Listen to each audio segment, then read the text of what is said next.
বিসমিল্লাহির রহমানির রহিম। আসসালামু আলাইকুম। স্টোরিজ অফ ইসলাম বাংলার পক্ষ থেকে আপনাদেরকে জানাচ্ছি স্বাগতম।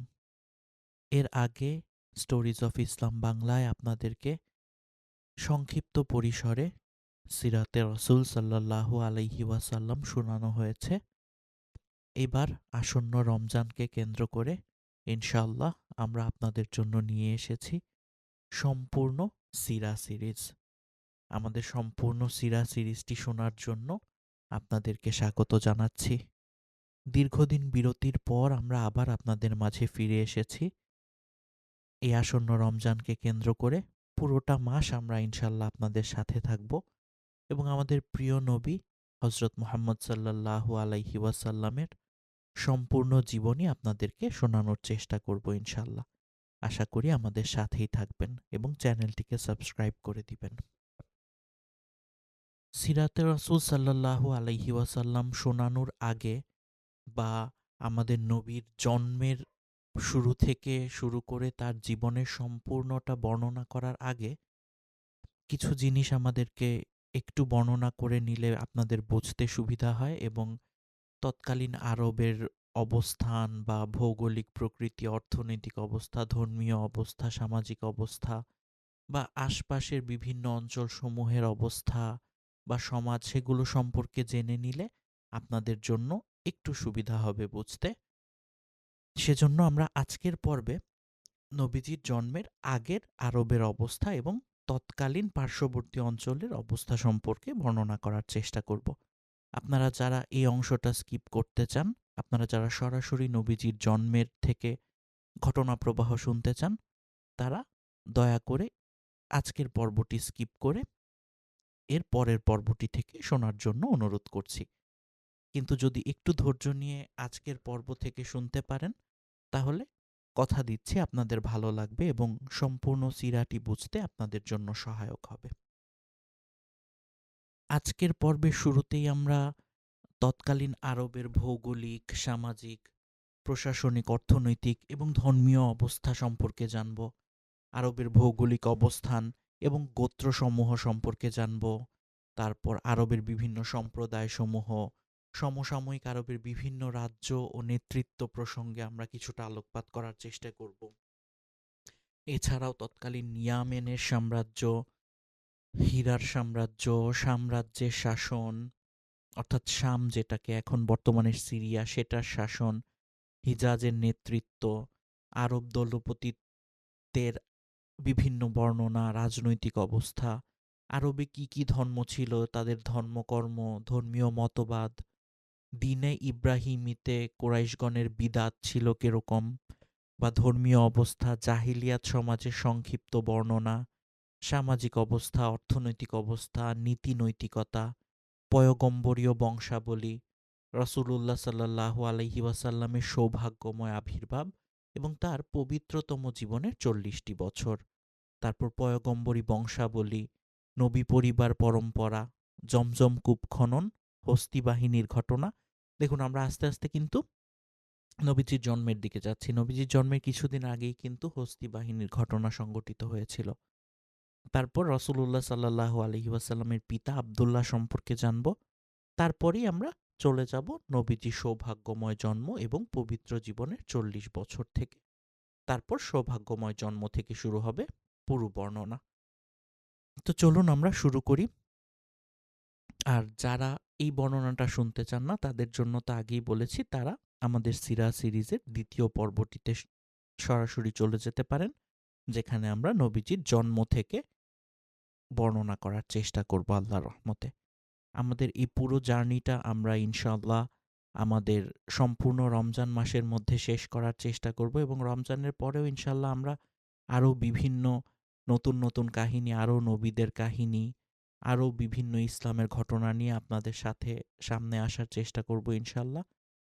সে পর্যন্ত সব সময় আপনারা আমাদের সাথে থাকবেন, আমাদের চ্যানেলটিকে সাবস্ক্রাইব করে রাখবেন, এই অনুরোধটি জানিয়ে যাচ্ছি আপনাদের কাছে। এবং আমাদের সুস্থতা কামনা করে আপনারা দোয়া করবেন আল্লাহর কাছে, আল্লাহ যেন আমাদের যে কাজটা আমরা হাতে নিয়েছি সেই কাজটাতে আল্লাহ যেন আমাদের সফল কাম করেন। আমরা যেন সম্পূর্ণ সুস্থভাবে, সুস্থ দেহে, সুস্থ মনে আপনাদের সামনে এই পরিবেশনাটি নিয়ে আসতে পারি ইনশাল্লাহ। সেজন্য আল্লাহ যেন আমাদের তৌফিক দান করেন, সেই দোয়া করবেন। চলুন শুরু করা যাক।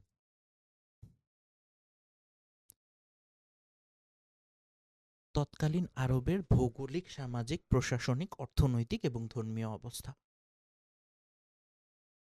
আরবের ভৌগোলিক অবস্থান এবং গোত্রসমূহ।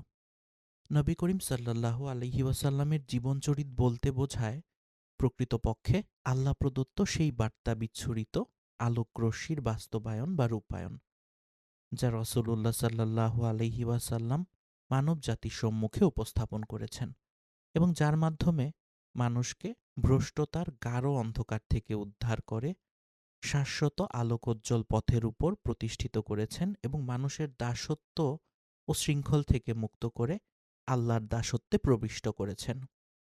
এমনকি ইতিহাসের চিত্রকেই পাল্টিয়ে দিয়েছেন এবং মানব জগতের জীবনধারায় আমূল পরিবর্তন আনয়ন করেছেন। সর্বযুগের সর্বশ্রেষ্ঠ মানব ও নবী হযরত মুহাম্মদ সাল্লাল্লাহু আলাইহি ওয়াসাল্লামের জীবনধারার পূর্ণাঙ্গ প্রতিচ্ছবি অঙ্কন ততক্ষণ পর্যন্ত সম্ভব নয় যতক্ষণ না আল্লাহর বাণী অবতীর্ণ হওয়ার পূর্বের ও পরের অবস্থার তুলনামূলক বিচার বিশ্লেষণ না করা হয়।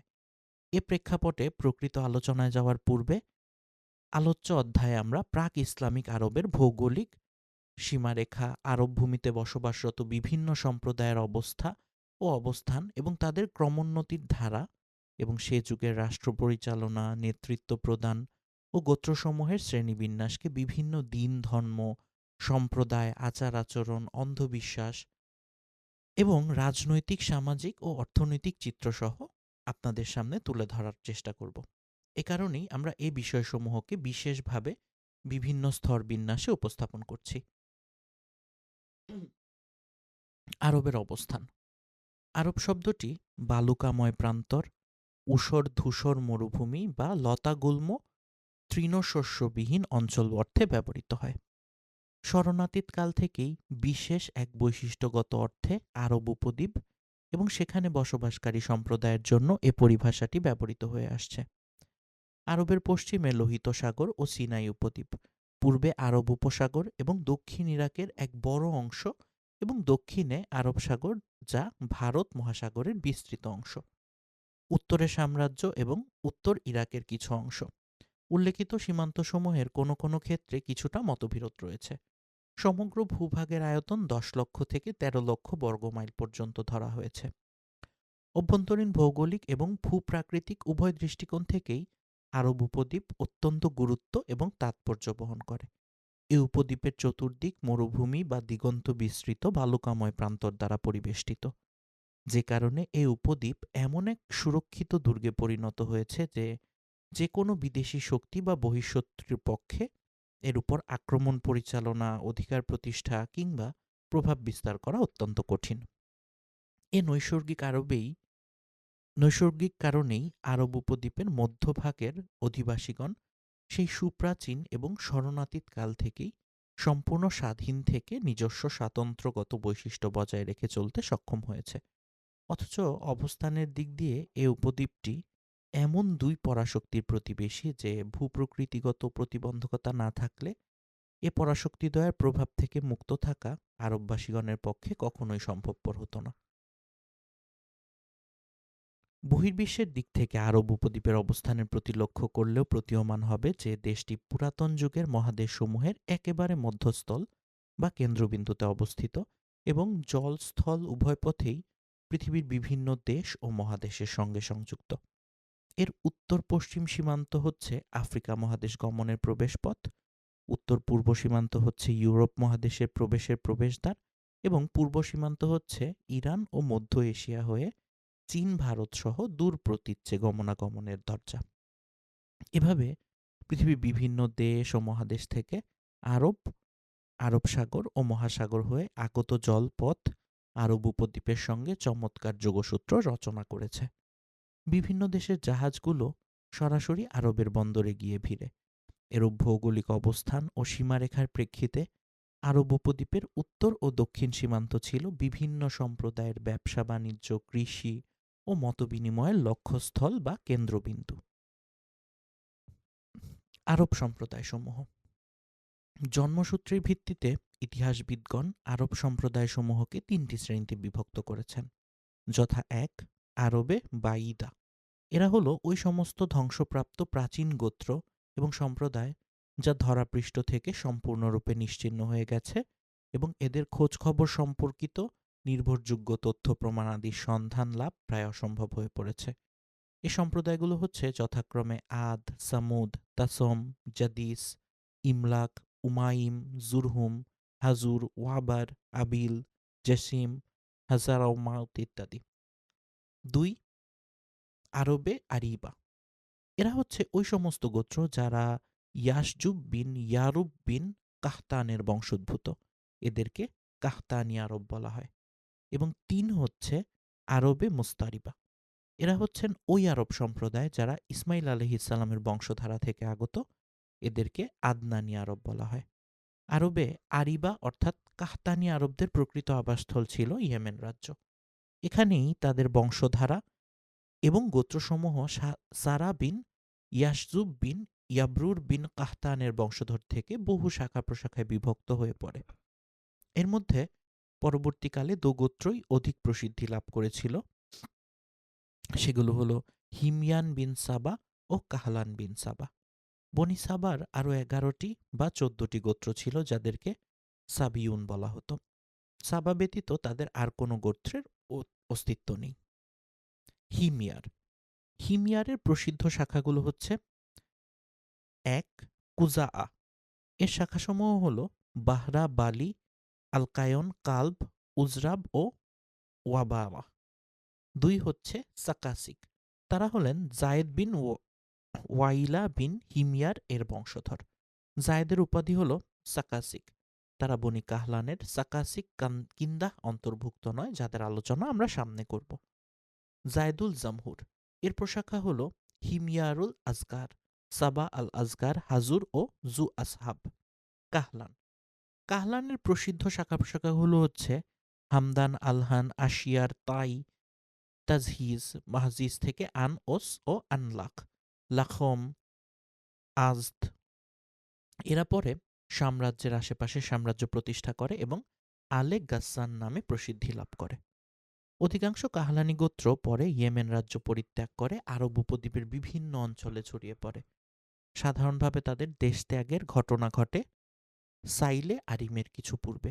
ওই সময়ের ঘটনা যখন রোমীয়গণ মিশর ও শামে অনুপ্রবেশ করে ইয়েমেনের অধিবাসীদের ব্যবসা বাণিজ্যের জলপথের উপর একচ্ছত্র আধিপত্য প্রতিষ্ঠা করে এবং স্থলপথের যাবতীয় সুযোগ সুবিধাও চিরতরে অবসান ঘটে।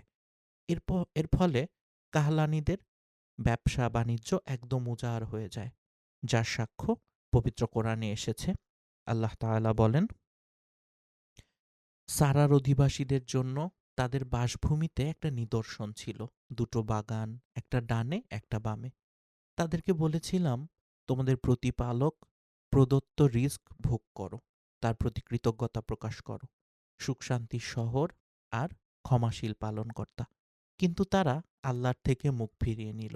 কাজেই আমি তাদের বিরুদ্ধে পাঠালাম বাঁধ ভাঙা বন্যা, আর আমি তাদের বাগান দুটিকে পরিবর্তন করে দিলাম এমন 2টি বাগানে যাতে জন্মিত বিস্বাদ ফল, ঝাউ গাছ আর কিছু কুল গাছ। অকৃতজ্ঞতা ভরে তাদের সত্য প্রত্যাখ্যান করার জন্য আমি তাদেরকে এ শাস্তি দিয়েছিলাম। আমি অকৃতজ্ঞদের ছাড়া এমন শাস্তি কাউকে দেই না। তাদের এবং যেসব জনপদের প্রতি আমি অনুগ্রহ বর্ষণ করেছিলাম সেগুলোর মাঝে অনেক দৃশ্যমান জনপদ স্থাপন করে দিয়েছিলাম এবং ওগুলোর মাঝে সমান সমান দূরত্বে সফর মঞ্জিল করে দিয়েছিলাম। আর তাদেরকে বলেছিলাম, তোমরা এসব জনপদের রাতে আর দিনে নিরাপদে ভ্রমণ করো। কিন্তু তারা বলল, হে আমাদের পালনকর্তা, আমাদের সফর মঞ্জিলগুলোর মাঝে ব্যবধান বাড়িয়ে দাও। তারা নিজেদের প্রতি জুলুম করেছিল, কাজেই আমি তাদেরকে কাহিনী বানিয়ে ছাড়লাম, যে কাহিনী শোনানো হয়, আর তাদেরকে ছিন্ন ভিন্ন করে দিলাম। এতে প্রত্যেক ধৈর্যশীল কৃতজ্ঞ ব্যক্তির জন্য নিদর্শন রয়েছে। সূরা সাবা আয়াত 15-19। হিময়ারির ও কাহলানি গোত্রদ্বয়ের বংশোদ্বয়ের মধ্যে বিরাজমান আত্মকলহ ও দ্বন্দ্ব ছিল তাদের অন্যতম প্রধান কারণ। যার ইঙ্গিত বিভিন্ন সূত্র থেকে পাওয়া যায়। এ সকল সূত্র থেকে যে তথ্য পাওয়া যায় তাতে দেখা যায় যে আত্মকলহের কারণে জীবনযাত্রার বিভিন্ন ক্ষেত্রে নানাবিধ জটিল সমস্যার উদ্ভব হওয়ায় কাহলানি গোত্রসমূহ স্বদেশভূমির মায়া মমতা ত্যাগ করতে বাধ্য হয়, কিন্তু হিমিয়ারি গোত্রসমূহ স্বস্থানে স্থায়ীভাবে প্রতিষ্ঠিত থাকে। যে সকল কাহলানি গোত্র স্বদেশের মায়া মমতা কাটিয়ে অন্যত্র গমন করে তাদের 4টি শাখায় বিভক্ত হওয়ার কথা নির্ভরযোগ্য সূত্রে জানা যায়। এক হচ্ছে আজদ। এরা নিজ নেতা ইমরান বিন আমর মুয়াইকিয়ার পরামর্শক্রমে দেশ ত্যাগ করে। প্রথম দিকে এরা ইয়েমেনের এক স্থান থেকে অন্য স্থানে গমন করতে থাকেন। তাদের এক স্থান থেকে অন্য স্থানে যাত্রার প্রাক্কালে নিরাপত্তার ব্যাপারে সুনিশ্চিত হওয়ার জন্য অগ্রভাগে অনুসন্ধানী প্রহরী দল প্রেরণ করতেন। এভাবে পথ পরিক্রমা করতে করতে তারা অবশেষে উত্তর ও পূর্ব মুখে অগ্রসর হওয়ার এক পর্যায়ে বহু শাখা প্রশাখায় বিভক্ত হয়ে পড়েন এবং এখানে সেখানে পরিভ্রমণ করতে করতে বিভিন্ন স্থানে স্থায়ীভাবে বসবাসের ব্যবস্থা করে নেন। তাদের এ দেশান্তর এবং বসতি স্থাপন সংক্রান্ত বিবরণ এখন আমরা পেশ করব। ইমরান বিন আমর, তিনি ওমানে গমন করেন এবং তার গোত্র সেখানেই বসবাস করেন। এরা হলেন আজদে ওমান। নাসর বিন আজদ, বনু নাসর বিন আজদ তুহামায় বসতি স্থাপন করেন। এরা হলেন আজদে শানুয়াহ। সালাবাহ বিন আমর, তিনি প্রথমত হিজাজ অভিমুখে অগ্রসর হয়ে সালাবিয়া ও জুকার নামক স্থানের মধ্যস্থানে বাসস্থান নির্মাণ করে বসবাস করতে থাকেন। যখন তার সন্তান সন্ততি বয়ঃপ্রাপ্ত হন এবং বংশধরগণ শক্তিশালী হয়ে ওঠেন, তখন মদিনা অভিমুখে অগ্রসর হয়ে মদিনাকেই বসবাসের জন্য উপযুক্ত স্থান মনে করে সেখানে বসতি স্থাপন করেন। ওই সালাবার বংশধররা থেকেই উদ্ভব হয়েছিল আউস এবং খাজরাজ গোত্রের তথা মদিনার আনসারগণের। হারিসা বিন আমর অর্থাৎ খোজাআ এবং তার সন্তানাদি, এরা হিজাজ ভূমিতে চক্রাকারে ইতস্তত পরিভ্রমণ করতে করতে মারুজ জাহরান নামক স্থানে শিবির স্থাপন করে বসবাস করতে থাকেন। তারপর হারাম শরীফের উপর প্রবল আক্রমণ পরিচালনা করে বনু জুরহুমকে সেখান থেকে বহিষ্কার করেন এবং নিজেরা মক্কা ধামে স্থায়ী বসতি স্থাপন করে বসবাস করতে থাকেন। ইমরান বিন আমর, তিনি এবং তার সন্তানাদি আম্মানে বসতি স্থাপন করেছিলেন, তাই তাদেরকে আজাদে আম্মান বলা হতো। নাসর বিন আমর এর সম্পর্কিত গোত্রগুলো তুহামায় বসতি স্থাপন করেছিলেন, এদেরকে আজাদে শানুয়াহ বলা হতো।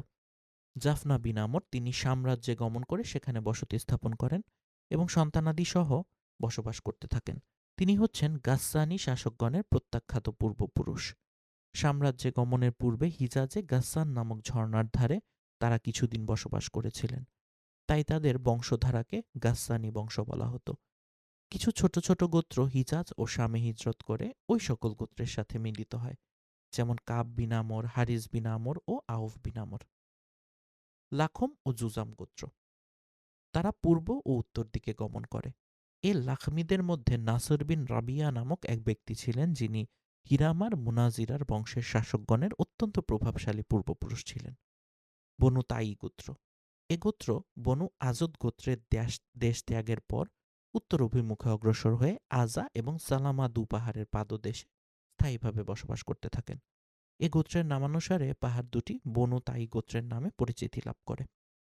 কিন্দা গোত্র, এ গোত্র সর্বপ্রথম বাহরাইন, বর্তমানে আল আহসায় শিবির স্থাপন করেন, কিন্তু সেখানে আশানুরূপ পরিবেশ ও সুযোগ সুবিধা না পাওয়ায় বাধ্য হয়ে হাজরামাউত অভিমুখে যাত্রা করেন, কিন্তু সেখানেও তেমন কোনো সুযোগ সুবিধার ব্যবস্থা করতে না পারায় অবশেষে নাজদ অঞ্চলে গিয়ে বসতি গড়ে তোলেন।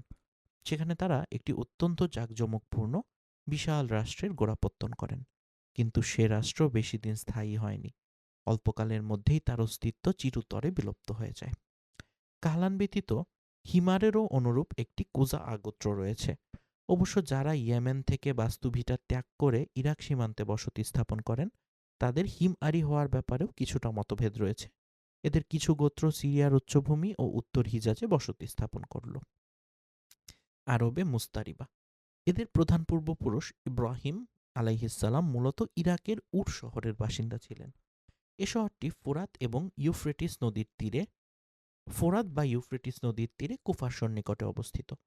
প্রত্নতাত্ত্বিকগণ কর্তৃক ওই শহরটির ভূগর্ভ খননের সময় যে সকল শিলালিপি, পুঁথি পুস্তক ও দলিলাদি উদ্ধার করা হয়েছে, তার মাধ্যমে এ শহর সম্পর্কে নানা মূল্যবান ও গুরুত্বপূর্ণ তথ্যাদি প্রকাশিত হয়েছে। অধিকন্তু এসবের মাধ্যমে ইব্রাহিম আলাইহিসসালাম তার ঊর্ধ্বতন বংশধরগণ এবং তথাকার বাসিন্দাগণের ধর্মীয়, সামাজিক আচার অনুষ্ঠান এবং অবস্থান সম্পর্কে বহু নতুন নতুন তথ্য উদ্ঘাটিত এবং নবদিগন্ত উন্মোচিত হয়েছে। এ প্রসঙ্গে আমরা আরও বিলক্ষণ অবগত রয়েছি যে ইব্রাহিম আলাইহিসসালাম এ স্থান থেকে হিজরত করে হারান শহরে আগমন করেছিলেন। তারপর সেখান থেকে তিনি আবার ফিলিস্তিনে গিয়ে উপনীত হন এবং সে দেশকেই তার নবুয়াতি বা আল্লাহর আহ্বানজনিত কর্মকাণ্ডের কেন্দ্রবিন্দুতে পরিণত করেন। আল্লাহ সুবহানাহু ওয়া তাআলা তাকে পরম সম্মানিত খলিলুল্লাহ উপাধিতে ভূষিত করে তার উপর রিসালাতের যে সুমহান দায়িত্ব এবং কর্তব্য অর্পণ করেছিলেন, সেখান থেকেই দেশের অভ্যন্তরভাগে এবং বহির্বিশ্বে ব্যাপক সম্প্রচার এবং প্রসারের জন্য তিনি সর্বাত্মকভাবে আত্মনিয়োগ করেছিলেন। ইব্রাহিম আলাইহিসসালাম একদা মিশর ভূমিতে গিয়ে উপনীত হন। তার সাথে তার স্ত্রী সারাও ছিলেন। মিশরের তৎকালীন বাদশাহ ফিরআউন তার মন্ত্রীর মুখে বিবি সারার অপরিসীম রূপগুণের কথা শুনে তার প্রতি আকৃষ্ট হন এবং অসৎ উদ্দেশ্যে প্রণোদিত হয়ে স্বীয় যৌন লিপ্সা চরিতার্থ করার মানসে তার দিকে অগ্রসর হন। এদিকে একরাশ ঘৃণার ক্ষোভানলে বিদগ্ধ প্রাণা বিবি সারা আবেগকুলচিত্তে আল্লাহর নিকটে প্রার্থনা জানালে তৎক্ষণাৎ তিনি তা কবুল করেন এবং এর অবশ্যম্ভাবী ফলশ্রুতি হিসেবে ফিরআউন বিকারগ্রস্ত হয়ে হাত পা ছোড়াছুড়ি করতে থাকেন। অদৃশ্য শক্তিতে শেষ পর্যন্ত তিনি একদম নাজেহাল এবং জর্জরিত হতে থাকেন। তার এই ঘৃণ্য ও জঘন্য অবস্থার মধ্য দিয়ে জঘন্য অসৎ উদ্দেশ্যের ভয়াবহ পরিণতিতে তিনি একেবারে হতচকিত এবং বিস্ময়াভিভূত হয়ে পড়েন। এভাবে অত্যন্ত মর্মান্তিক অবস্থার মধ্য দিয়ে তিনি অনুধাবন করেন যে সারা কোনো সাধারণ নারী নন, বরং তিনি হচ্ছেন আল্লাহ তাআলার উত্তম শ্রেণীভুক্ত এক মহীয়সী মহিলা। সারার এ ব্যক্তি বিশিষ্টতায় তিনি এতই মুগ্ধ এবং অভিভূত হয়ে পড়েন যে তার কন্যা হাজেরাকে বিবি সারার খেদমতে সর্বাত্মকভাবে নিয়োজিত করে দেন। বিবি হাজেরার সেবা যত্ন ও গুণগরিমায় মুগ্ধ হয়ে তারপর তিনি তার স্বামী ইব্রাহিম খলিলুল্লাহ আলাইহিসসালামের সঙ্গে হাজেরার বিবাহ দেন। ইব্রাহিম আলাইহিসসালাম সারা এবং হাজরাকে সঙ্গে নিয়ে নিজ বাসস্থান ফিলিস্তিন ভূমে প্রত্যাবর্তন করেন। তারপর আল্লাহ তাআলা হাজেরার গর্ভে ইব্রাহিম আলাইহিসসালামকে পরম ভাগ্যমন্ত এক সন্তান দান করেন। বিবি হাজেরার গর্ভে নবজাতক সহ বিবি হাজেরাকে নির্বাসনে পাঠানোর জন্য উপর্যুপরি চাপ সৃষ্টি করে চললেন।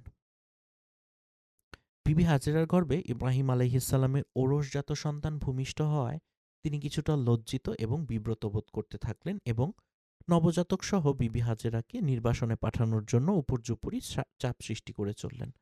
ফলে তিনি বিবি হাজেরা ও নবজাত পুত্র ইসমাইলকে সঙ্গে নিয়ে হিজাজ ভূমিতে উপনীত হলেন। তারপর বায়তুল্লাহ শরীফের সন্নিকটে অনাবাদী ও শস্যহীন উপত্যকায় পরিত্যক্ত অবস্থায় তাদের রেখে দিলেন। এ সময় বর্তমানের আকারে বায়তুল্লাহ শরীফের কোনো অস্তিত্বই ছিল না, অর্থাৎ এখনের যে আকার সেরকমভাবে কোনো অস্তিত্বই ছিল না। বর্তমানে যে স্থানে বায়তুল্লাহ শরীফ অবস্থিত সে সময় সে স্থানটির আকার ছিল ঠিক একটি উঁচু টিলার মতো। কোনো সময় প্লাবনের সৃষ্টি হলে ডান কিংবা বাম দিক দিয়ে সেই প্লাবনের ধারা বয়ে চলে যেত। সেই সময় জমজম কূপের পাশে মসজিদুল হারামের উপরিভাগে বিরাট আকারের একটি বৃক্ষ ছিল। ইব্রাহিম আলাইহিসসালাম স্ত্রী বিবি হাজেরা এবং শিশুপুত্র ইসমাইল আলাইহিসসালামকে সেই বৃক্ষের নিচে রেখে গেলেন। সেই সময় এ স্থানে না ছিল কোনো জলাশয় বা পানির কোনো উৎস, না ছিল কোনো লোকালয় বা জনমানব বসতি। একটি পাত্রে কিছু খেজুর এবং একটি ছোট্ট মশকে কিছুটা পানি রেখে ইব্রাহিম আলাইহিসসালাম আবার পাড়ি জমালেন সেই ফিলিস্তিন ভূমে। কিন্তু দিন কয়েকের মধ্যেই ফুরিয়ে গেল খেজুর, ফুরিয়ে গেল পানীয়। কঠিন সংকটে নিপতিত হলেন হাজেরা এবং শিশুপুত্র ইসমাইল। কিন্তু এ ভয়াবহ সংকটেরও সমাধান হয়ে গেল আল্লাহ তাআলার অসীম মেহরবানিতে, অলৌকিক পন্থায়। সৃষ্টি হলো আবে হায়াত জমজম ধারা। ওই একই ধারায় সংগৃহীত হলো দীর্ঘ সময়ের জন্য প্রয়োজনীয় খাদ্য ও পণ্য সামগ্রী। কিছুকাল পর ইয়েমেন থেকে এক গোত্রের লোকজনেরা সেখানে আগমন করেন। ইসলামের ইতিহাসে এ গোত্রকে জুরহুম সানি বা দ্বিতীয় জুরহুম বলা হয়ে থাকে। এ গোত্র ইসমাইল আলাইহিসসালামের মাতার নিকট অনুমতি নিয়ে মক্কা ভূমিতে অবস্থান করতে থাকেন। এ কথাও বলা হয়ে থাকে যে প্রথম অবস্থায় এ গোত্র মক্কার আশপাশের পর্বতময় উন্মুক্ত প্রান্তরে বসতি স্থাপন করেছিলেন। সহিহুল বুখারী শরীফে স্পষ্টভাবে এতটুকু উল্লেখ আছে যে মক্কা শরীফে বসবাসের উদ্দেশ্যে তারা আগমন করেছিলেন ইসমাইল আলাইহিসসালামের আগমনের পর, কিন্তু তার যৌবনে পদার্পণের পূর্বে। অবশ্য তার বহু পূর্ব থেকেই তারা সেই পর্বত পরিবেষ্টিত প্রান্তর দিয়ে যাতায়াত করতেন। পরিত্যক্ত স্ত্রী পুত্রের সঙ্গে সাক্ষাতের উদ্দেশ্যে ইব্রাহিম আলাইহিসসালাম সময় সময় মক্কাভূমিতে আগমন করতেন, কিন্তু তিনি কতবার মক্কার পূর্ণভূমিতে আগমন করেছিলেন তার সঠিক কোনো বিবরণ বা হাদিস খুঁজে পাওয়া যায় না। তবে ইতিহাসবিদগণের অভিমত হচ্ছে যে তিনি ৪ বার মক্কায় আগমন করেছিলেন। তার এ ৪ দফা আগমনের বিবরণ আমরা এখন দেওয়ার চেষ্টা করব ইনশাআল্লাহ। প্রথমবার কোরআনুল মাজিদে বর্ণিত হয়েছে যে আল্লাহ তাআলা স্বপ্নযুগে ইব্রাহিম খলিলুল্লাহ আলাইহিসসালামকে দেখালেন যে তিনি আপন পুত্র ইসমাইল আলাইহিসসালামকে কোরবানি করেছেন। প্রকারান্তরে এ স্বপ্ন ছিল আল্লাহ তাআলার একটি নির্দেশ এবং পিতা পুত্র উভয়েরই একাগ্রচিত্তে সেই নির্দেশ পালনের জন্য প্রস্তুত হয়ে গেলেন, মনে প্রাণে প্রস্তুত হয়ে গেলেন। পিতা যখন পুত্রকে কোরবানি করার উদ্দেশ্যে কপাল দেশ মাটিতে মিশিয়ে উপর করে শুইয়ে দিলেন, তখন আল্লাহ তাআলার বাণী ঘোষিত হল, হে ইব্রাহিম, তোমার স্বপ্নকে তুমি সর্বাত্মকভাবে সত্যে পরিণত করেছ। অবশ্যই আমি সৎকর্মশীলগণকে এভাবেই পুরস্কৃত করে থাকি। নিশ্চিত রূপে এ ঘটনা ছিল আল্লাহর তরফ থেকে এক মহা অগ্নি পরীক্ষা এবং আল্লাহ তাআলার বিনিময়ে তাদেরকে স্বীয় মনোনীত একটি বড় রকমের প্রাণী দান করেছিলেন। মাজমুআহ বাইবেলের জন্ম পর্বে উল্লেখ আছে যে ইসমাইল আলাইহিসসালাম ইসহাক আলাইহিসসালামের চেয়ে ১৩ বছরের বয়োজ্যেষ্ঠ ছিলেন এবং কোরআন শরীফের হিসাব অনুযায়ী ওই ঘটনা ইসহাক আলাইহিসসালামের পূর্বে সংঘটিত হয়েছিল। কারণ ইসমাইল আলাইহিসসালামের বিস্তারিত বর্ণনার পর ইসহাক আলাইহিসসালামের জন্ম প্রসঙ্গে সুসংবাদ দেয়া হয়েছে। এ ঘটনা থেকেই এ কথা প্রতিপন্ন এবং সাব্যস্ত হয় যে ইসমাইল আলাইহিসসালামের যৌবনে উপনীত হওয়ার আগে কমপক্ষে একবার ইব্রাহিম আলাইহিসসালাম মক্কা আগমন করেছিলেন। অবশিষ্ট ৩ সফরের বিবরণ সহিহুল বুখারী শরীফের এক দীর্ঘ বর্ণনার মধ্যে পাওয়া যায়, যা ইবনে আব্বাস রাদিয়াল্লাহু হতে সরাসরি বর্ণিত হয়েছে। বর্ণনাটা হচ্ছে এমন: ইসমাইল আলাইহিসসালাম যখন যৌবনে পদার্পণ করলেন, তখন জুরহুম গোত্রের লোকজনদের নিকট থেকে আরবি ভাষা উত্তম রূপে আয়ত্ত করেন এবং সব দিক দিয়েই সংশ্লিষ্ট সকলের শুভদৃষ্টি আকর্ষণ করতে সক্ষম হন। এরপর কিছু সময়ের মধ্যেই এ গোত্রের এক মহিলার সঙ্গে তিনি বিবাহ বন্ধনে আবদ্ধ হয়ে যান। এমন এক অবস্থার মধ্যে দিয়ে যখন সময় অতিবাহিত হয়ে যাচ্ছিল, তখন তার নয়নমণি ইসমাইল আলাইহিসসালামকে শোকসাগরে ভাসিয়ে বিবি হাজেরা জান্নাতবাসিনী হয়ে যান। ইন্না লিল্লাহি ওয়া ইন্না ইলাইহি রাজিউন। এদিকে পরিত্যক্ত পরিবারের কথা স্মৃতিপটে উদিত হলে ইব্রাহিম আলাইহিসসালাম পুনরায় মক্কা অভিমুখে যাত্রা করেন। সহধর্মিণী হাজেরা তখন জান্নাতবাসিনী। তিনি প্রথমে গিয়ে উপস্থিত হলেন ইসমাইল আলাইহিসসালামের গৃহে, কিন্তু তার অনুপস্থিতির কারণে পিতা পুত্রের মধ্যে সাক্ষাৎকার আর সম্ভব হল না। দেখা সাক্ষাৎ এবং কথাবার্তা হলো পুত্রবধূর সঙ্গে। আলাপ আলোচনার এক পর্যায়ে পুত্রবধূ সাংসারিক অসচ্ছলতার অনুযোগ পেশ করলে তিনি একথা বলে উপদেশ প্রদান করেন যে ইসমাইল আলাইহিসসালামের আগমনের পরপরই যেন এ দরজার চৌকাঠ পরিবর্তন করে নেওয়া হয়। পিতার উপদেশের তাৎপর্য উপলব্ধি করে ইসমাইল আলাইহিসসালাম তার স্ত্রীকে তালাক দিয়ে দ্বিতীয় এক মহিলার সঙ্গে বিবাহ বন্ধনে আবদ্ধ হন। এ মহিলা ছিলেন জুরহুম গোত্রের মুজাজ বিন আমরের কন্যা। ইসমাইল আলাইহিসসালামের দ্বিতীয় বিয়ের পর ইব্রাহিম আলাইহিসসালাম পুনরায় মক্কায় গমন করেন, কিন্তু এবারও পুত্রের সঙ্গে তার সাক্ষাৎ সম্ভব হয়নি। পুত্রবধূর নিকট কুশলাদি অবগত হতে চাইলে তিনি আল্লাহ তাআলার শুকরিয়া আদায় করেন। এতে সন্তুষ্ট হয়ে ইব্রাহিম আলাইহিসসালাম দরজার চৌকাঠ স্থায়ী রাখার পরামর্শ দেন এবং পুনর্বার ফিলিস্তিন অভিমুখে যাত্রা শুরু করেন। এরপর ইব্রাহিম আলাইহিসসালাম আবার মক্কায় আগমন করেন। তখন ইসমাইল আলাইহিসসালাম জমজম কূপের নিকট বৃক্ষের নিচে তীর তৈরি করছিলেন। এমত অবস্থায় হঠাৎ পিতাকে দেখতে পেয়ে তিনি যুগপৎ আবেগ ও আনন্দের আতিশয্যে একেবারে লাফ দিয়ে উঠলেন এবং পিতা ও পুত্র উভয়কে কোলাকুলি ও আলিঙ্গন অবস্থায় বেশ কিছু সময় অতিবাহিত করলেন। এই সাক্ষাৎকার এত দীর্ঘ সময় পর সংঘটিত হয়েছিল যে সন্তান বৎসল, কোমল হৃদয় ও কল্যাণময়ী পিতা এবং পিতৃবৎসল ও অনুগত পুত্রের নিকট তা ছিল অত্যন্ত আবেগময় ও মর্মস্পর্শী। ওই সময় পিতা পুত্র উভয়ে মিলিতভাবে কাবাগৃহ নির্মাণ করেছিলেন। এ কাবাগৃহকে গৃহের নির্মাণ কাজ পরিসমাপ্তির পর সেখানে পবিত্র হজব্রত পালনের জন্য ইব্রাহিম আলাইহিসসালাম বিশ্ব মুসলিম গোষ্ঠীকে উদাত্ত আহ্বান জানালেন, অর্থাৎ হজ করার জন্য সবাইকে আহ্বান জানালেন। আল্লাহ তাআলা মুজাজের কন্যার গর্ভে ইসমাইল আলাইহিসসালামের 12টি অথবা 9টি সুসন্তান দান করেন। তাদের নাম হচ্ছে যথাক্রমে নাবিদ বা নাবাউত, কায়দার, আদবাইল, মিশবা, মিমসাব, মিশমা, দুমা, মিশাদ, হাদাদ, তাইমা, ইয়াতুর, নাফিস, কাইদুমান। ইসমাইল আলাইহিসসালামের 12টি সন্তান থেকে 12টি গোত্রের সূত্রপাত হয় এবং সকলেই মক্কা নগরীতে বসতি স্থাপন করেন। অধিকাংশ ক্ষেত্রেই তাদের জীবনযাত্রা ছিল ইয়েমান, মিশর, সিরিয়া প্রভৃতি দেশের সঙ্গে ব্যবসা বাণিজ্যের উপর নির্ভরশীল। জনসংখ্যা বৃদ্ধির ফলে এ গোত্রগুলো ক্রমান্বয়ে আরব উপদ্বীপের বিভিন্ন অঞ্চলে এবং এমনকি আরবের বাইরেও ছড়িয়ে পড়ে। আল্লাহ তাআলার অত্যন্ত প্রিয় এবং মনোনীত এক মহাপুরুষের রক্তধারা থেকে এ সকল গোত্রের সৃষ্টি হলেও অধিকাংশ ক্ষেত্রেই তারা কিন্তু কালচক্রের আবর্তনে সৃষ্ট যবনিকার অন্তরালেই অজ্ঞাত অখ্যাত অবস্থায় থেকে যান।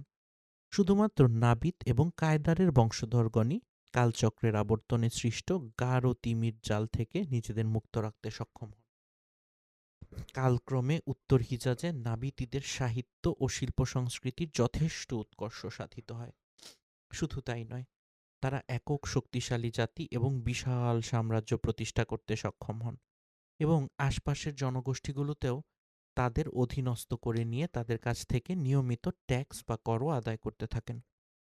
এদের রাজধানী ছিল বাত্রা। এদের সঙ্গে প্রতিযোগিতা কিংবা প্রতিদ্বন্দ্বিতা করার মতো সৎ সাহস কিংবা শক্তি আশপাশের কারোর ছিল না। তারপর কালচক্রের আবর্তনে রুমিদের অভ্যুদয় হয়।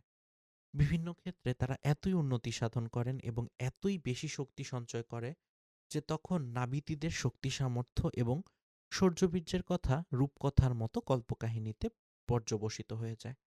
মাওলানা সৈয়দ সুলাইমান নদভী স্বীয় গবেষণা, আলোচনা ও গভীর অনুসন্ধানের পর একথা প্রমাণ করেছেন যে গাসসান বংশধর এবং মদিনার আনসার তথা আউস ও খাজরাজ গোত্রের কেউই কাহতানি আরবের অন্তর্ভুক্ত ছিলেন না, বরং ওই অঞ্চলের মধ্যে নাবিদ বিন ইসমাইল আলাইহিসসালামের বংশধরগণের যারা অবশিষ্ট ছিলেন কেবল তাদেরই অবস্থান আরব ভূমিতে ছিল। ইমাম বুখারী এ মতের দিকে আকৃষ্ট হয়ে তার সহিহুল বুখারীতে নিম্নোক্তভাবে অধ্যায় রচনা করেছেন। ইয়েমেনিদের সাথে ইসমাইল আলাইহিসসালামের সম্পর্ক। এর সম্পর্কে ইমাম বেশ কিছু হাদিস দ্বারা প্রমাণ দিয়েছেন। হাফেজ ইবনু হাজার আসকালানি কাতহানীদেরকে নাবিদ বিন ইসমাইল আলাইহিসসালামের বংশধর হওয়ার মতটিকে প্রাধান্য দিয়েছেন। মক্কা নগরীর পুণ্যভূমিতেই কায়দার বিন ইসমাইল বংশবৃদ্ধি হয় এবং কালক্রমে তারা সেখানে প্রগতির স্বর্ণশিখরে আরোহণ করেন। তারপর কালচক্রের আবর্তনে একসময় তারা অজ্ঞাত অখ্যাত হয়ে পড়েন। তারপর সে স্থানে আদনান এবং তার সন্তানাদির অভ্যুদয় ঘটে। আরবের আদনানিগণের বংশ পরম্পরা সূত্র বিশুদ্ধভাবে এ পর্যন্তই সংরক্ষিত রয়েছে। আদনান হচ্ছে নবী করিম সাল্লাল্লাহু আলাইহি ওয়াসাল্লামের বংশ তালিকায় 21তম ঊর্ধ্বতন পুরুষ। কোনো কোনো বর্ণনায় বিবৃত হয়েছে যে নবী করিম সাল্লাল্লাহু আলাইহি ওয়াসাল্লাম যখন নিজ বংশতালিকা বর্ণনা করতেন তখন আদনান পর্যন্ত গিয়ে হঠাৎ স্তব্ধ হয়ে যেতেন, আর একটুও অগ্রসর হতেন না।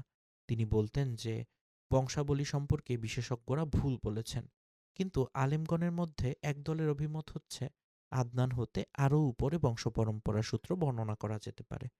নবী করিম সাল্লাল্লাহু আলাইহি ওয়াসাল্লাম এ বর্ণনাকে দুর্বল বলে আখ্যায়িত করেছেন। তার অনুসন্ধান অনুযায়ী আদনান এবং ইব্রাহিম আলাইহিসসালামের মধ্যবর্তী স্থানে দীর্ঘ 40টি পিঢ়ির ব্যবধান বিদ্যমান রয়েছে। যাই হোক, মাআদ এর সন্তান নাজার সম্পর্কে বলা হয়েছে যে তিনি ছাড়া মাআদের অন্য কোনো সন্তান ছিল না, কিন্তু এ নাজার থেকেই আবার কয়েকটি পরিবার অস্তিত্ব লাভ করেছে। প্রকৃতপক্ষে নাজারের ছিল 4টি সন্তান এবং প্রত্যেক সন্তান থেকেই একটি গোত্রের গোড়াপত্তন হয়েছিল। নাজারের এ 4 সন্তানের নাম ছিল যথাক্রমে ইয়াদ, আনমার, রবিয়া এবং মুজার। এদের মধ্যে রবিয়া এবং মুজার গোত্রের শাখা-প্রশাখা ব্যাপকভাবে বিস্তৃতি লাভ করে। অতএব রাবিয়া হতে আসাদ ও জুবাইয়া, আসাদ হতে আনজা ও জালিদা, জালিদা হতে অনেক প্রসিদ্ধ গোত্র যেমন আব্দুল কায়স, নামির, বনু ওয়াইল গোত্রের উৎপত্তি। বাকর, তাগলিব বনু ওয়ালিদের অন্তর্ভুক্ত। বনু বাকর হতে বনু কায়স, বনু সায়বান, বনু হানিফা সহ অন্যান্য গোত্র অস্তিত্ব লাভ করে।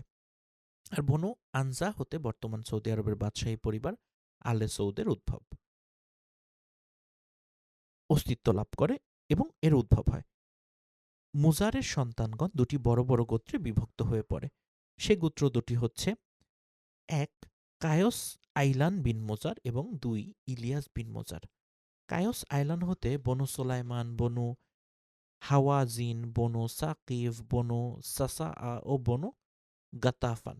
গাতাফান হতে আবস, জুবিয়ান, আশজা এবং গানি বিন আসার গোত্রসমূহের সূত্রপাত হয়।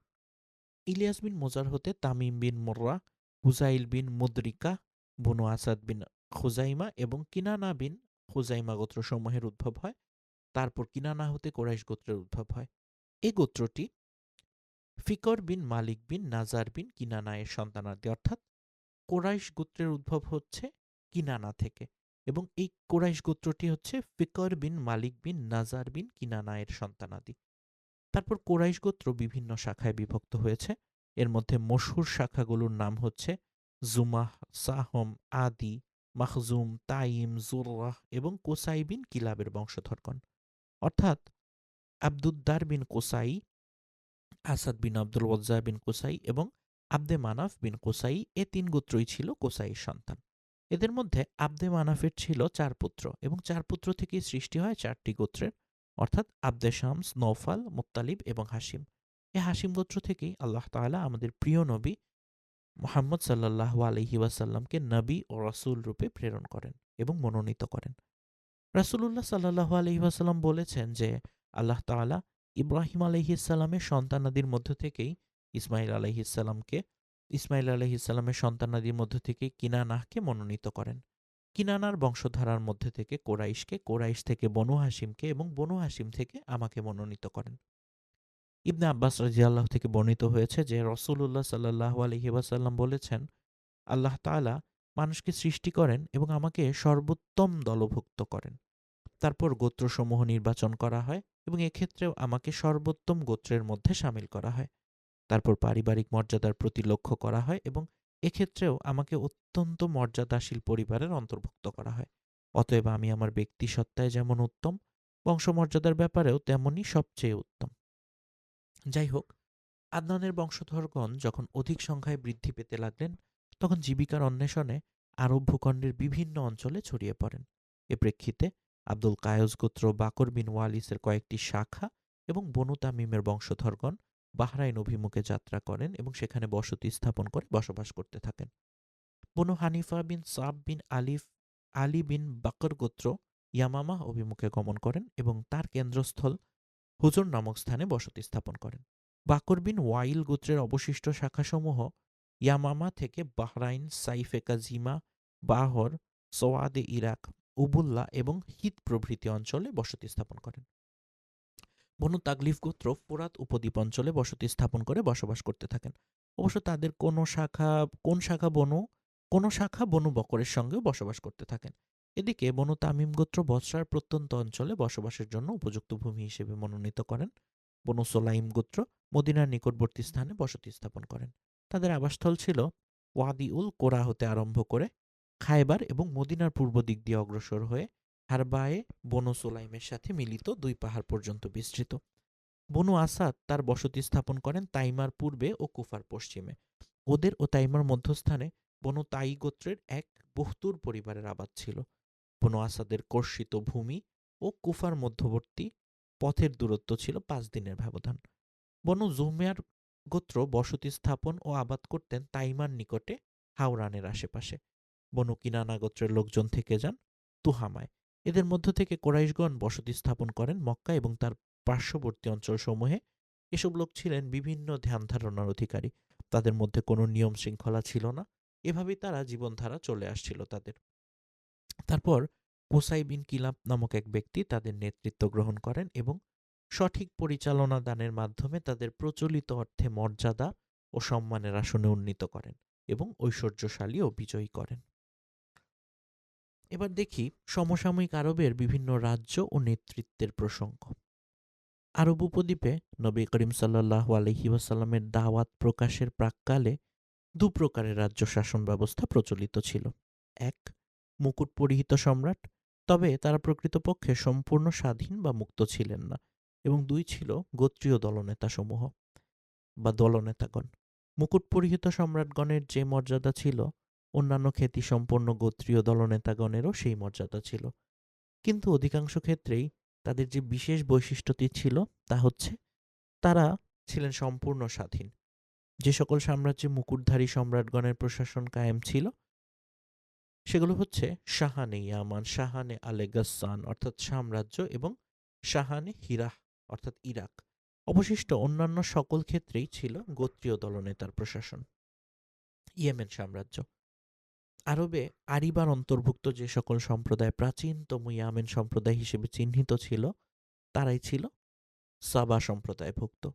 প্রাচীন উর বা ইরাক ভূখণ্ডের বহু পুরাতন ধ্বংসপ্রাপ্ত শহরের ধ্বংসস্তূপ থেকে যে সকল তথ্য প্রমাণাদি উদ্ধার করা সম্ভব হয়েছে তাতে খ্রিস্টপূর্ব ২৫০০ বছর পূর্বের সম্প্রদায়ের কথা উল্লেখিত হয়েছে, কিন্তু খ্রিস্টপূর্ব একাদশ শতকে তাদের অভ্যুদয় সূচিত হয়েছিল বলে তথ্য প্রমাণাদি সমূহে অনুমিত হয়েছে। গবেষণালব্ধ তথ্যাদির ভিত্তিতে তাদের জীবনযাত্রা সম্পর্কে যে ধারণা করা হয়ে থাকে তা আমরা বর্ণনা করার চেষ্টা করব এখন। খ্রিস্টপূর্ব ৬২০ থেকে ১৩০০ অব্দ পর্যন্ত এ সময়ে কিছু নির্দিষ্ট দেশসমূহে তাদের রাজত্ব ছিল বলে জানা যায়।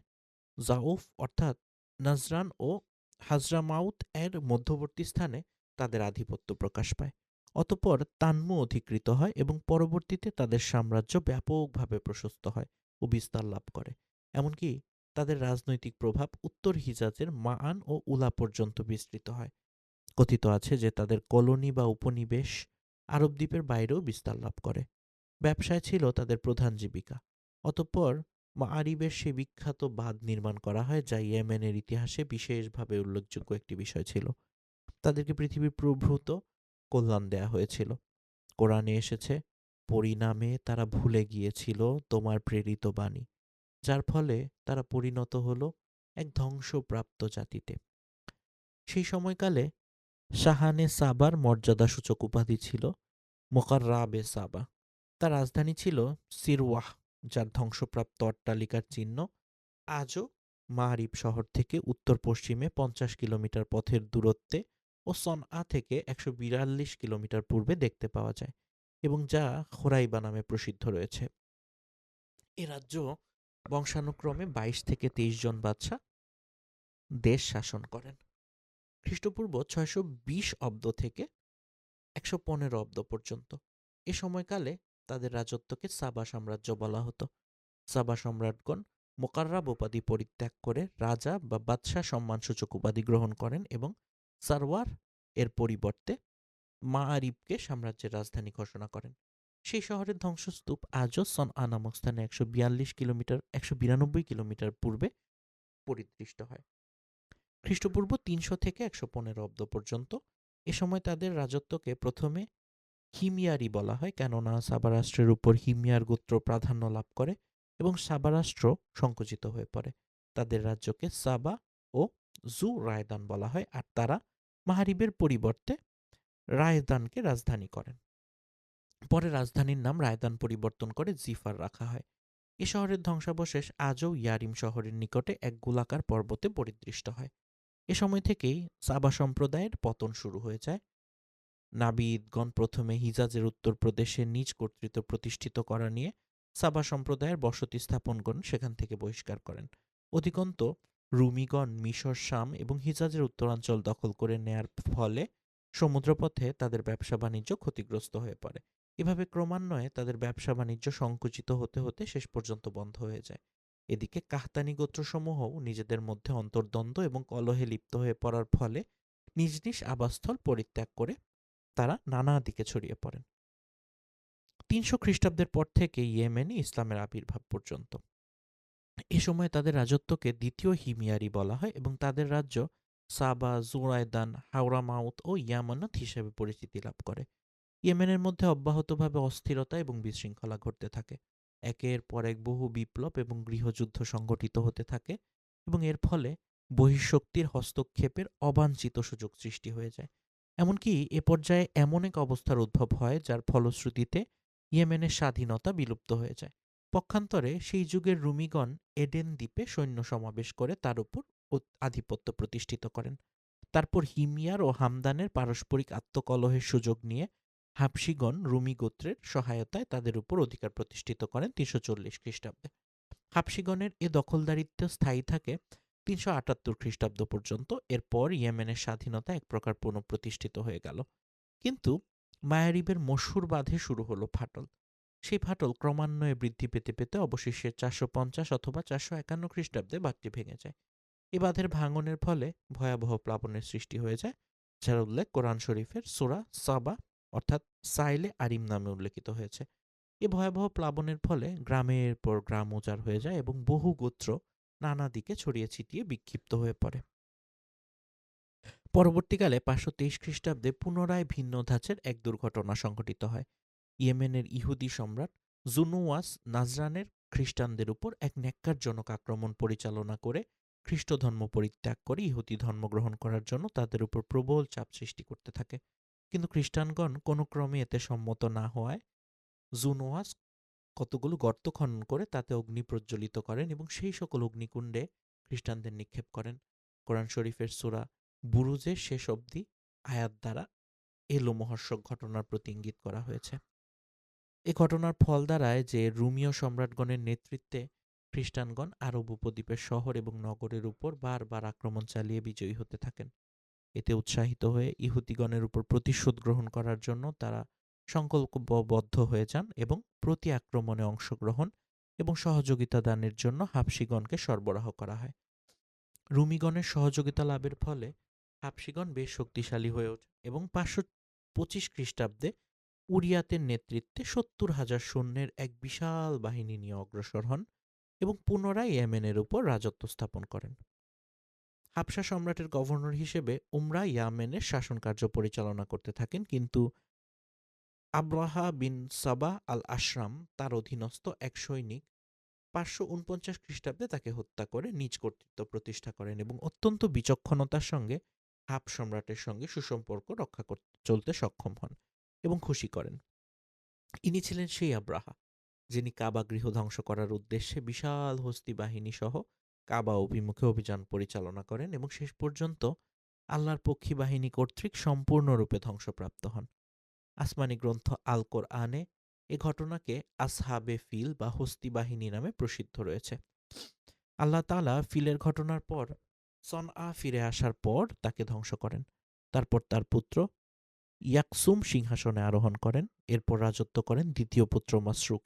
তাদের উভয় সম্পর্কে বলা হয়েছে তারা ছিল তাদের পিতার থেকেও খারাপ এবং ইয়েমেনবাসীকে নিপীড়ন, নির্যাতন এবং জুলুম অত্যাচারের ক্ষেত্রে অত্যন্ত নিকৃষ্ট স্বভাবের।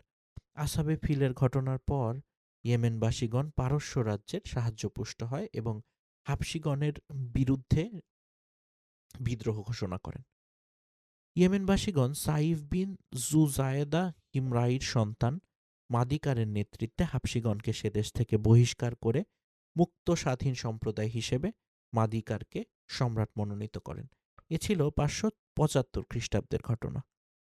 স্বাধীনতা ও রাষ্ট্রীয় ক্ষমতা লাভের পর মাদিকার কিছু সংখ্যক হাবশিকে নিজের খেদমত এবং রাজদরবারের জাঁকজমক বৃদ্ধির কাজে নিয়োজিত করেছিলেন, কিন্তু তার এই অবিমৃষ্যকারিতা প্রসূত ভ্রান্ত নীতির কারণে দুগ্ধকলা সহকারে সর্পপালন প্রবাদ বাক্যটি এক মর্মান্তিক সত্যে পরিণত হয়ে যায়। প্রতারণা করে ওই হাবশিগণ একদিন মাদিকারকে হত্যা করার মাধ্যমে জুয়াজান পরিবারের শাসক ক্ষমতাকে চিরদিনের জন্য স্তব্ধ করে দেয়, আর দেশটি পারস্য সাম্রাজ্যের একটি প্রদেশে পরিণত হয়। এরপর থেকে পারস্য বংশোদ্ভূত কয়েকজন গভর্নর একাদিক্রমে ইয়েমেন প্রদেশের শাসন সংক্রান্ত কর্মকাণ্ড পরিচালনা করতে থাকেন। অবশেষে সর্বশেষ পার্সি গভর্নর একাদিক্রমে ইয়েমেন প্রদেশের সর্বশেষ পার্সি গভর্নর বাজান 28 খ্রিস্টাব্দে ইসলাম গ্রহণ করলে ইয়েমেন পারস্য শাসনের নাগপাশ থেকে মুক্ত হয়ে ইসলামী জীবনধারা ও শাসন সৌকর্যের সুশীতল ছায়াতলে আশ্রয় লাভ করে।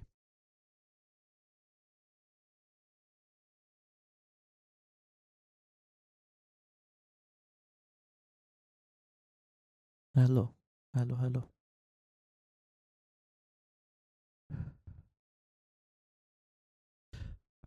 হীরার সাম্রাজ্য। ইরাক এবং উহার পার্শ্ববর্তী অঞ্চলে কুর্শকারী এর সময় হতেই পারস্যবাসীগণের শাসন ব্যবস্থা চলে আসছিল। এ সময়ের মধ্যে তাদের সঙ্গে প্রতিযোগিতা কিংবা প্রতিদ্বন্দ্বিতা করার মতো শক্তি কিংবা সাহস কারোরই ছিল না। তারপর খ্রিস্টপূর্ব ৩২৬ অব্দে ইস্কান্দার মাকদুনি পারস্য রাজ করার মতো শক্তি কিংবা সাহস তারপর খ্রিস্টপূর্ব ৩৩৬ অব্দে ইস্কান্দার মাকদুনি পারস্য রাজ করার প্রথম দ্বারাকে পরাজিত করে পারস্য শক্তিকে সম্পূর্ণরূপে বিপর্যস্ত করে ফেলে। এর ফলে সাম্রাজ্য ভেঙে টুকরো টুকরো এবং সর্বত্র বিশৃঙ্খল অবস্থার সৃষ্টি হয়ে যায়। এই বিশৃঙ্খল অবস্থা চলতে থাকে ২৩০ খ্রিস্টাব্দ পর্যন্ত। এ সময় কাহতানি গোত্রসমূহ দেশ ত্যাগ করে ইরাকের এক শস্য শ্যামল সীমান্ত অঞ্চলে বসতি স্থাপন করে। এদিকে আবার দেশত্যাগী আদানানিগণ বিদ্রোহ ঘোষণা করে যুদ্ধে লিপ্ত হয়ে যায়। তারপর যুদ্ধে জয়লাভ করে তারা ফোরাত নদীর উপকূলভাগের এক অংশে বসতি স্থাপন করে। এসব হিজরতকারীদের মধ্যে প্রথম সম্রাট ছিলেন কাহতান বংশের মালিক বিন ফাহম তানুখি। তিনি আনবারের অধিবাসী ছিলেন বা আনবারের নিকটবর্তী স্থানে। এক বর্ণনা মতে তারপর তার ভাই আমর বিন ফাহম রাজত্ব করেন, অন্য বর্ণনা মতে জাজিমা বিন মালিক বিন ফাহম। তার উপাধি ছিল আব্রাস ও ওয়াজ্জাহ। অন্যদিকে ২২৬ খ্রিস্টাব্দে আরদশির যখন সাসানী সাম্রাজ্যের শাসনভার গ্রহণ করেন, তখন ধীরে ধীরে পারস্য সাম্রাজ্যের হৃত গৌরব ও ক্ষমতার পুনরুদ্ধার হতে থাকে। আরবদেশীয় পারস্যবাসীকে একটি সুশৃঙ্খল জাতিতে পরিণত করেন এবং দেশের সীমান্ত অঞ্চলে বসবাসকারী আরবদের অধীনস্থ করেন। এমন অবস্থার পরিপ্রেক্ষিতে কুজাআ গোত্র সাম্রাজ্যের দিকে গমন করেন। পক্ষান্তরে হীরা এবং আনবারের আরব বাসিন্দাগণ বশ্যতা শিকারের ব্যাপারে নমনীয় মনোভাব গ্রহণ করেন।